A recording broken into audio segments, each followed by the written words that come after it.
জট বৃষ্টি নিম্নচাপ বিদায় নেওয়ার পর এবার দেশের উপর বাড়বে ব্যবসা গরম। সঙ্গে আজ দেশের কিছু কিছু এলাকায় বিক্ষিপ্ত বজ্রসহ বৃষ্টিপাতের আশঙ্কা রয়েছে। আগামী 24 থেকে 48 ঘন্টার মধ্যে আবহাওয়ার নতুন করে কি পরিবর্তন রয়েছে?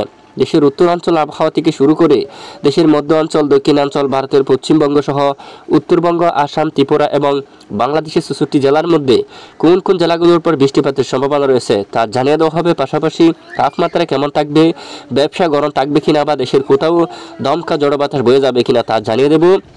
পাশাপাশি বঙ্গোপসাগর বুকে নতুন করে কোনো ধরনের ঘূর্ণাবর্ত অথবা নিম্নচাপ তৈরি হওয়ার আশঙ্কা আছে কিনা, তো সম্পূর্ণ ডিটেলসে জানতে ভিডিওটি শেষ পর্যন্ত দেখবেন। ভালো লাগলে লাইক করবেন। সবার আগে গুরুত্বপূর্ণ আবহাওয়ার আপডেট পেতে চ্যানেলটি সাবস্ক্রাইব করে পাশের বেল বাটনে ক্লিক করে রাখবেন। আর ভিডিওটি কোন জেলা থেকে লাইভ দেখছেন অবশ্যই কমেন্ট করে জানিয়ে দিন।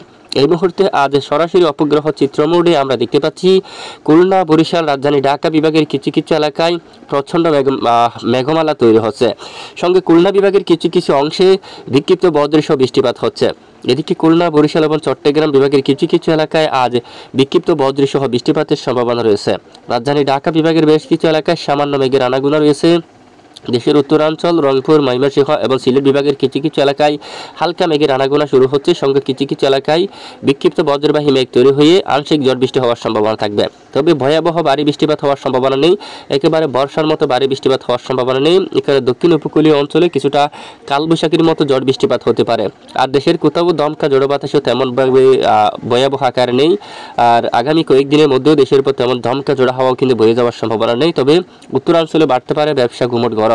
এখানে রাজশাহী থেকে শুরু করে বিশেষ করে এখানে রংপুর এবং ময়মনসিংহ, সিলেট বিভাগের এই সকল জেলার উপর কিন্তু অস্বস্তিকর ব্যবসা গুমট গরম কিন্তু অনেকটাই বেড়ে যেতে পারে।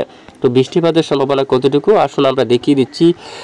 দেখুন আজ শুক্রবার 6 জুন নাগাদ দেখুন দেশের অধিকাংশ এলাকায় আকাশ আংশিক মেঘাচ্ছন্ন পরিষ্কার থাকতে পারে, মেঘের আনাগোনা একটু বেশি থাকতে পারে। এদিকে দেখুন আগামী 24 ঘন্টার মধ্যে শুক্রবার পর অলরেডি 6 তারিখ নাগাদ সিলেট বিভাগের কিছু কিছু এলাকায় বজ্রবাহী মেঘ তৈরি হয়ে আংশিক বিক্ষিপ্ত বৃষ্টিপাতের সম্ভাবনা থাকবে। পাশাপাশি ময়মনসিংহ, রংপুর, রাজশাহী, খুলনা, বরিশাল এবং চট্টগ্রাম বিভাগেরও কিছু কিছু এলাকায় বিক্ষিপ্ত বজ্রসহ বৃষ্টিপাত হওয়ার সম্ভাবনা থাকবে।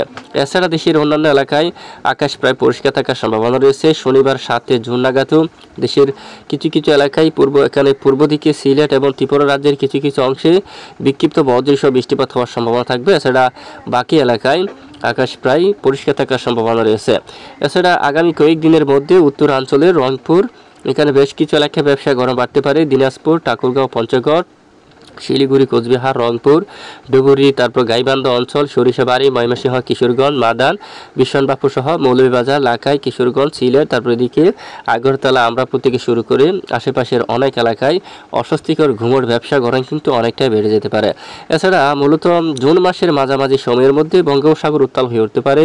নতুন করে বঙ্গোপসাগর বুকে একটি সিস্টেম তৈরি হতে পারে, একটি লঘুচাপ তৈরি হওয়ার আশঙ্কা রয়েছে, যেটি পরবর্তী শক্তি বাড়িয়ে আবারও বাংলাদেশের উপকূলীয় অঞ্চলে আসার সম্ভাবনা দেখা যাচ্ছে, যার কারণে দক্ষিণ উপকূলীয় অঞ্চলে বৃষ্টিপাত হওয়ার সম্ভাবনা থাকবে।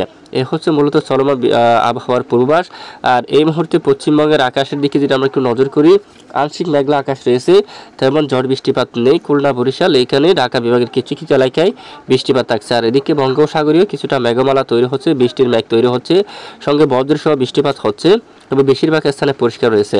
চট্টগ্রাম বিভাগের উপরেও কিন্তু রোদের দেখা মিলছে। আজ বৃষ্টিপাতের সম্ভাবনা কিন্তু অনেকটাই কমে গেছে। তো এ হচ্ছে আজকের আপডেট। এটুকু সঙ্গে থাকার জন্য অসংখ্য ধন্যবাদ।